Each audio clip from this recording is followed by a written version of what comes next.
Hi നമസ്കാരം, welcome back to അബീസ് vision. നമ്മൾ ചെയ്യുന്ന ചെറിയൊരു മിസ്റ്റേക്ക് ഉണ്ട്. ആ ഒരു മിസ്റ്റേക്ക് കാരണം തന്നെയാണ് നമ്മുടെ ഫോണിലുള്ള പല രഹസ്യങ്ങളും മറ്റുള്ളവർക്ക് കിട്ടുന്നതും അതുപോലെ തന്നെ നമ്മുടെ ഫോണിലേക്ക് അനവധി പരസ്യങ്ങൾ, നിരവധി പരസ്യങ്ങൾ നമുക്ക് വന്നുകൊണ്ടിരിക്കുന്നതും. അത് ചെറിയൊരു സെറ്റിംഗ്സ് ആണ്. അതും നമ്മൾ കയറിയിട്ട് നമ്മുടെ സെറ്റിംഗ്സിൽ കയറിയിട്ട് ഒന്ന് മാറ്റി കൊടുത്തു കഴിഞ്ഞാൽ നമുക്ക് വളരെയധികം മാറ്റം ഉണ്ടാവാൻ സാധിക്കും. അപ്പം ആ ഒരു സെറ്റിംഗ്സിനെ കുറിച്ച് പറയുന്നതിന് മുൻപ് എന്റെ ചാനൽ ആരെങ്കിലും സബ്സ്ക്രൈബ് ചെയ്യാൻ വിട്ടുപോയിട്ടുണ്ടെങ്കിൽ ആ സബ്സ്ക്രൈബ് ബട്ടണും തുടർന്ന് ലൈക്ക് ബട്ടണും പിന്നെ എല്ലാ ഫ്രണ്ട്സിലേക്കും ഈ അടിപൊളി ഇൻഫർമേഷൻ ഇപ്പോൾ തന്നെ ഷെയർ കൊടുക്കാൻ മറന്നു പോകരുത്. മൊബൈൽ ഓപ്പൺ ചെയ്ത് കഴിഞ്ഞാൽ തന്നെ പരസ്യത്തോട് പരസ്യം നമ്മുടെ പല ഡാറ്റകളും മറ്റുള്ളവരുടെ കയ്യിലേക്ക് എത്തുക, തേർഡ് പാർട്ടിയുടെ കയ്യിലെത്തുക. ഇതിനുള്ള പ്രധാനപ്പെട്ട ഒരു കാരണം നമ്മുടെ ഗൂഗിൾ ക്രോമുള്ള ഒരു പ്രധാനപ്പെട്ട ഒരു സെറ്റിംഗ്സ് ആണ്. ആ സെറ്റിംഗ്സ് ഞാൻ കാണിച്ചു തരാം. അതിനായി നമ്മളൊന്ന് ഗൂഗിൾ ക്രോം ഓപ്പൺ ചെയ്യുക.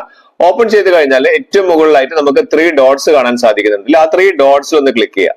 അപ്പൊ നമുക്ക് താഴേക്ക് വന്നു കഴിഞ്ഞാൽ സെറ്റിംഗ്സ് എന്ന് പറയുന്ന ഒരു ഓപ്ഷൻ കാണാൻ സാധിക്കും. ആ സെറ്റിംഗ്സിൽ ഒന്ന് ക്ലിക്ക് ചെയ്ത് കഴിഞ്ഞാൽ നമുക്ക് താഴേക്ക് സ്ക്രോൾ ഡൗൺ ചെയ്ത് വരുന്ന സമയത്ത് നമുക്ക് ഇവിടെ കാണാൻ സാധിക്കുന്നുണ്ട് ഗൂഗിൾ സർവീസ് എന്ന് പറയുന്ന ഒരു ഓപ്ഷൻ. ഇവിടെ നമുക്ക് ഗൂഗിൾ സർവീസ് എടുത്തു കഴിഞ്ഞാൽ നമുക്ക് നിരവധി ഓപ്ഷൻസ് വരുന്നുണ്ട് അല്ലെ. ഇപ്പൊ ഇവിടെ നമുക്ക് Allo Google Allo Chrome sign in എന്ന് പറഞ്ഞ ഒരു ഓപ്ഷൻ കാണിക്കുന്നുണ്ട്. ഇതിവിടെ എനേബിൾ ആയിട്ട് കിടക്കുന്നുണ്ട്.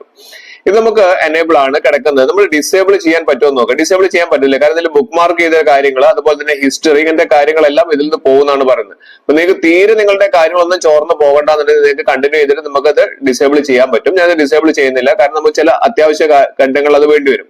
പക്ഷേ നമുക്ക് ഇത് ശ്രദ്ധിക്കേണ്ടത് ഇവിടെ നമുക്ക് help to improve Chrome features and performance എന്നുള്ള ഈ പറഞ്ഞിരിക്കുന്ന കാര്യം ഓട്ടോമാറ്റിക്കലി സെൻസ് അല്ലേ നമ്മുടെ സ്റ്റാറ്റിസ്റ്റിക്സ് കാര്യങ്ങളൊക്കെ ഗൂഗിളിൽ അയച്ചു കൊടുക്കുന്നുണ്ട് എന്ന് പറയുന്നുണ്ട്. അത് നിർബന്ധമായിട്ട് ഒന്ന് ഓഫ് ചെയ്ത് വെക്കുക. രണ്ടാമത് നമ്മുടെ make better searches, browsing history, URL കാര്യങ്ങളൊക്കെ ഗൂഗിളിൽ കൊടുക്കുന്നുണ്ട് ഇവിടെ കൃത്യമായിട്ട് പറയുന്നുണ്ട്. അത് വായിച്ചു നോക്കിയതിനു ശേഷം അതും ഓഫ് ചെയ്തിടുക. അതേപോലെ തന്നെ ഇംപ്രൂവ് സെർച്ച് സജഷൻസ്, നമുക്ക് സെർച്ച് സജഷൻസ് ഇംപ്രൂവ് ചെയ്ത് തരാൻ എന്ന് പറഞ്ഞിട്ട് ഈ പറഞ്ഞിരിക്കുന്ന ഗൂഗിൾ ക്രോം എന്ത് ചെയ്യുന്നുണ്ട്, ഗൂഗിളിൽ നമ്മുടെ കാര്യങ്ങളെല്ലാം അയച്ചു കൊടുക്കുന്നുണ്ട്. ഇതുവഴിയാണ് തേർഡ് പാർട്ടിക്കും നമ്മുടെ കാര്യങ്ങൾ എത്തുന്നത്. അതുപോലെ തന്നെ പല പരസ്യങ്ങൾ, അനാവശ്യ പരസ്യങ്ങൾ കാര്യങ്ങളൊക്കെ നമ്മുടെ ഫോണിലേക്ക് എത്തുന്നത്.